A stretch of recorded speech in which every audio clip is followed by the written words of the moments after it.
Sup? The babysitting nightmare. Oh. 2 years ago, I met a man while I was taking a walk in the park in front of my house. Wow. He used to jog along the trail every day, and we would talk occasionally. Soon enough, we became friends. He seemed like a nice guy. Then one day, he came up to me and said, "Hey, I have 2 kids and I'll be home late tomorrow. Could you take care of them? I'll give you $150.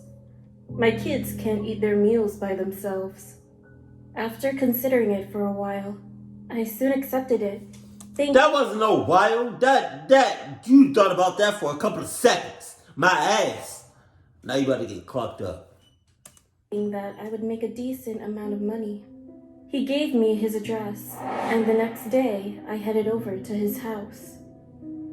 The exterior was just like any other house, but as soon as I opened the front door and entered inside, I screamed.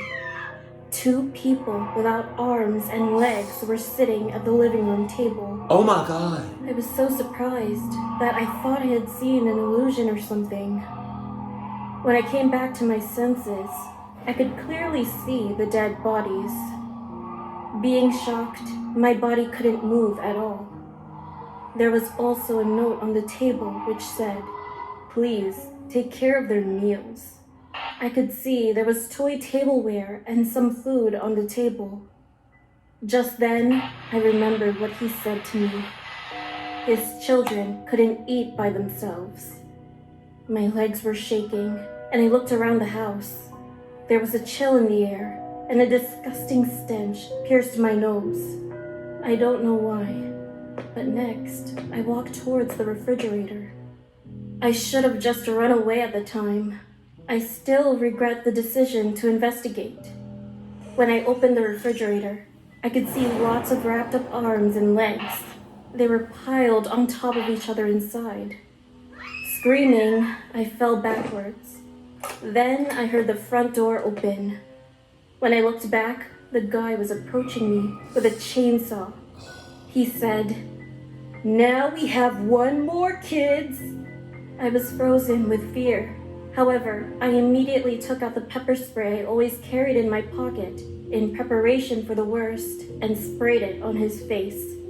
After turning on his chainsaw, he ran towards me, but then he got sprayed in his eyes and writhed. "Ugh, my eyes!" I managed to run away from his house and call the cops. He was immediately arrested on— Hey, quick question. I've never known this before, but I will only think this is real because of the name. What is pepper spray made out of? It doesn't. Does it really have pepper in it? If anybody knows that, let me know that in the comment section below. spot. It turned out that the bodies were of those who were kidnapped and killed by him, their arms and legs severed by his chainsaw.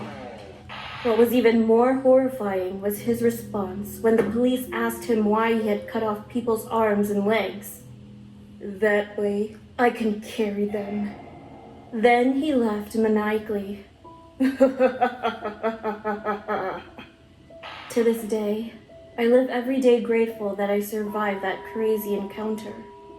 What would have happened to me if I couldn't escape from there? You know exactly what would have happened. What you talking about? What you talking about? Like, you wouldn't be right here telling that story. What you talking about? Thank God you got that pepper spray, because if you didn't, it would have been rats. Keep it cool, keep it classy, and I love you. Stay happy. My family.